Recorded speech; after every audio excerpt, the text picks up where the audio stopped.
경기도민 여러분 안녕하십니까? 자, 전국 최대 광역의회인 경기도의회의 의원님들을 모시고 자치분권에 대한 이야기를 나눠보는 시간입니다. 이번 순서에는 지난 6월 3일이죠. 전국 동시지방선거에서 4선에 성공하신 남종섭 의원님을 소개해 드리겠습니다. 어서 오십시오. 반갑습니다. 반갑습니다.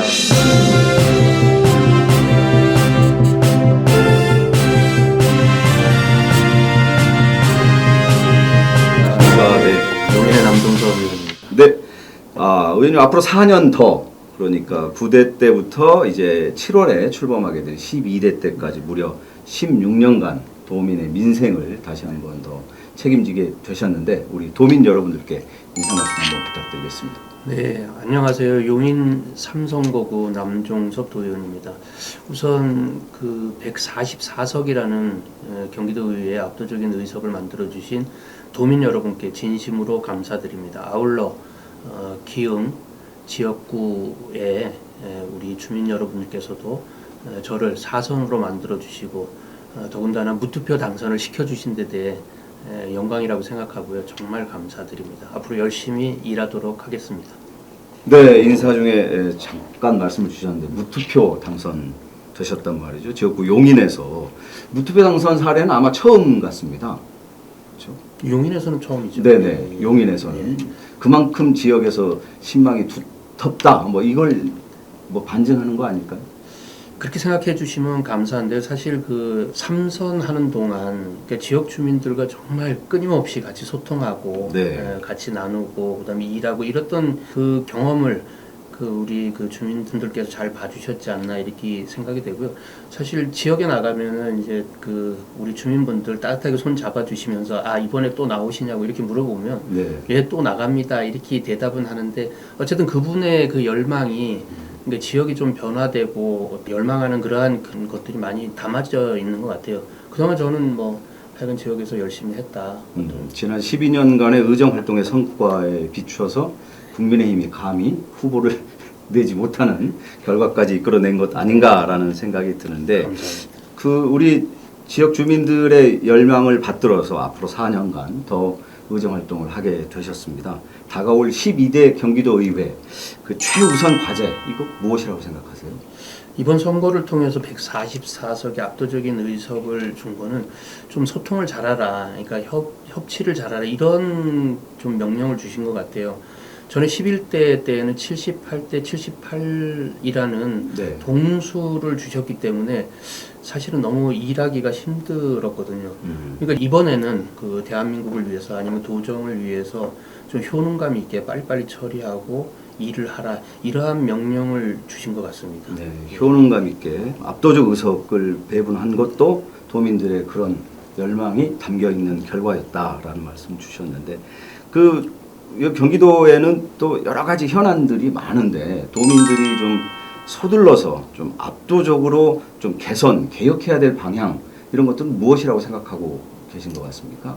우선 의회가 추구하는 거는 사실은 그 사람 중심, 민생 중심, 의회다운 의회를 만들어라 이렇게 그 표도 있고요.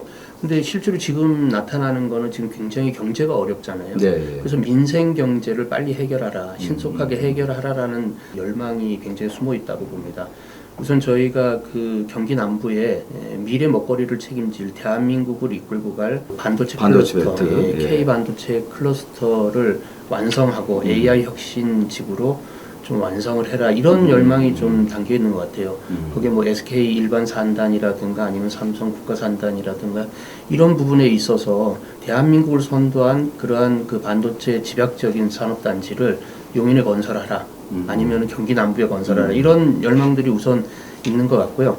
그다음 두 번째는 우리가 지금 경제가 굉장히 어렵습니다. 네. 그래서 소상공인, 그다음에 중소기업, 그다음 자영업자들이 지금 굉장히 어려운데 이분들에 대해서 빨리 정책 기반을 하고 좀 그 예산을 담아서 좀 빨리 경제를 회복할 수 있는 그런 대책을 거를 마련해라. 좀 경기도에서 빨리 해라. 네. 이런 좀 과제가 좀 담겨 같고요. 그다음에 세 번째는 좀 균형 발전입니다. 경기 남부에는 그렇게 어떤 산업 집약적인 시설들을 하고 경기 북부에는 좀 균형 발전을 통해 가지고 경기 북부도 모두가 다 아울러서 좀 잘 해라. 사는. 라는 것도 있고 추미애 당선인께서 좀 얘기한 부분이긴 한데 도민들께 한번 설문조사를 해보면 네. 교통 문제를 가장 큰 걸로 잡고 네. 사실은 네. 일자리 그다음에 뭐 이 지역 삶의 경제 만족도를 결정짓는 실질적인 예, 어떤 예, 예. 현안 그런 거보다 설문조사를 했는데 교통 문제를 가장 1순위로 꼽더라고요. 네. 그래서 원패스 경기 원패스 교통 문제를 아마 그 당선인께서 좀 정책을 내놓으신 것 같아요. 우리 의회에서도 추미애 당선자와 함께 신속하게 그 부분에 대해서 같이 협조할 생각입니다. 여기 도민들의 열망도 잘 이렇게 파악을 하고 계시고 또 사선 성공을 하신 만큼 뭐 앞으로 12대 때 어떤 역할을 해보고 싶다 뭐 이런 기대 이런 것들도 있을 것 같습니다. 한간에는 뭐 의장의 가장 유력한 후보 아니냐라는 이야기들이 있던데 어떻게 솔직하게 의장 출마하실 계획이 있으신 건가요? 그 사선이라는 그 무게감이 그러니까 경기도의회에서 굉장히 많은 경험이 있잖아요. 네. 뭐 거의 12년을 했고 이제 16년을 이제 의정 생활을 하는데 그간에 쌓은 그 경험, 경륜 이런 것들에 대한 열명의 집약체가 아마 의장이지 않을까 이렇게 생각되거든요. 의장이 왜 중요하냐면 경기도의회를 대표하기도 하지만 대한민국의 지방의회를 이끌고 가는 최첨단의 난 수장이라고 봐요. 네. 그러니까 결국은 지방의회를 이끌어갈 수 있는 거는 경기도의회다. 저한테 만약에 그 역할이 맡겨진다면 충실히 해나갈 생각입니다. 네. 적극적으로 한번 의장에 도전해 보시겠다라는 그 열의를 보여주신 것 같은데 다음 의장은 우리 여성 최초의 광역자치단체장이죠. 추미애 당선인과 좀 호흡을 잘 맞춰서 견제와 균형 또 여러 가지 민생 현안에 대해서도 머리를 맞대고 해결해야 될 부분들이 많을 것 같은데 혹시 이 지방선거 이후에 추미애 당선인 한번 만나보셨나요? 아직 뵙지를 못했습니다. 아직 뵙지를 못하고. 네. 저희가 원 구성을 하고 7월 1일부터 의회가 시작이 되면 네. 추미애 당선인과도 같이 의회 전반적인 정책이나 협의점들을 찾아서 같이 얘기할 생각입니다. 민주당의 광역자치단체장과 견제 기능보다는 상호 보완적인 기능들을 너무 좀 그쪽에다가 집중을 하게 되면 의회 본연의 기능이 좀 약화할 수 있지 않느냐 뭐 이런 그 야당의 지적들도 좀 있는 것 같아요. 그렇지는 않을 것 같습니다. 그러니까 지금 추미애 당선인께서 굉장히 세다라고 다 말씀을 하세요. 네. 뭐, 저희들도 뭐 별명도 추다르크로 네, 저희들도 추진력 강한 걸로 걱정입니다. 알고 계시죠? 예. 육선 국회의원이신데다가 네. 또 우리 당의 당 대표도 하시고 법사위원장의 그 날카로움, 그다음에 경륜 이런 것들 다 가지고 있기 때문에 네. 굉장히 뭐 우려도 하고 한편으로 걱정도 되기도 하고 하지만 경기도 의회에서 압도적인 그 다수 의석을 가진 더불어민주당이 최대 교섭단체가 되어 있어서 아마 잘 협의하지 않을까 이렇게 생각이 되고요.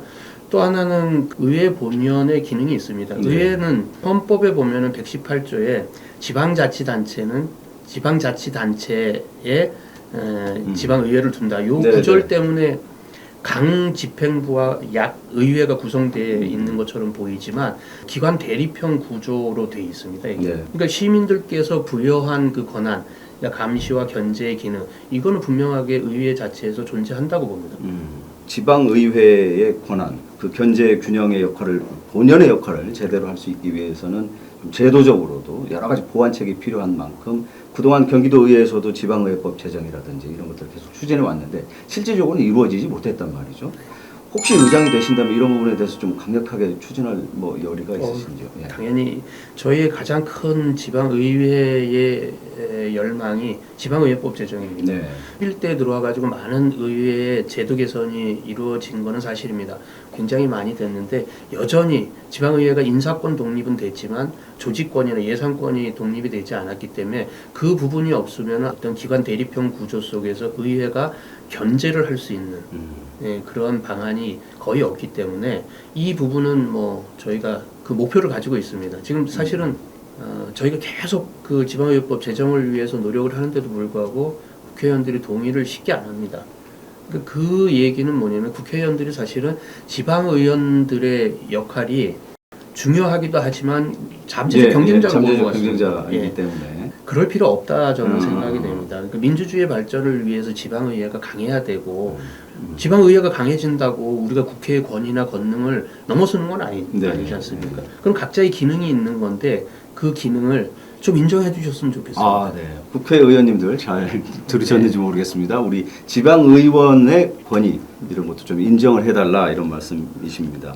혹시 이제 뭐 의장님이 되시고 나면 자 경기도의회 남종섭 체제 한마디로 정의를 하면 좀 어떻게 규정을 할 수 있을까요? 뭐 사실은 전망을 볼수 있을까요? 여러 가지 경험을 많이 했기 때문에 협치와 소통의 의회가 되지 않을까.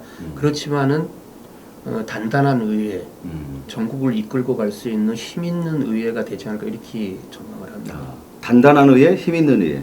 워낙 다수당이다 보니 또 이제 그 소수당의 의견들도 다 아우러갈 수 있는 이런 뭐 협치의 민주주의 모델 이런 것들도 중요하다고 생각하거든요. 당연합니다. 네. 민주주의는 독주로 이행되는 그러한 제도는 아닙니다.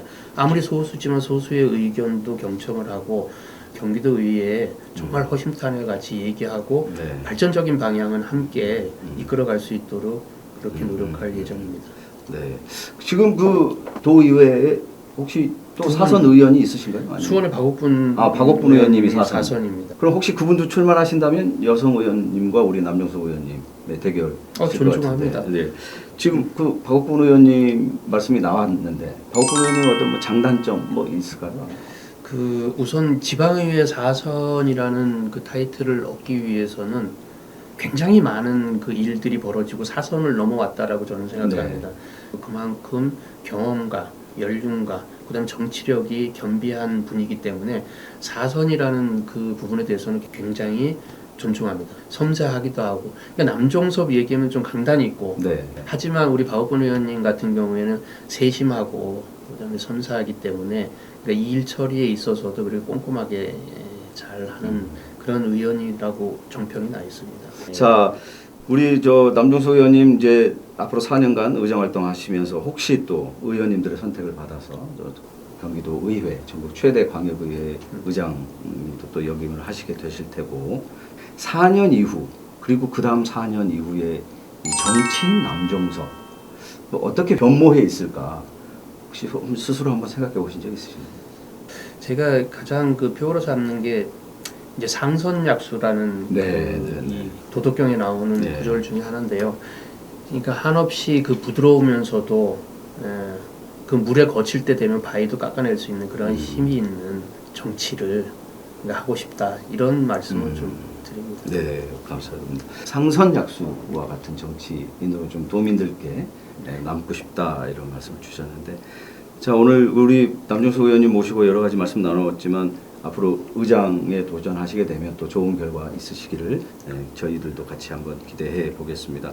마지막으로 우리 도민 여러분께 인사 부탁드리겠습니다. 네, 도민 여러분께서 주신 144석이라는 엄중한 무게를 잘 깊이 깨닫고 있습니다.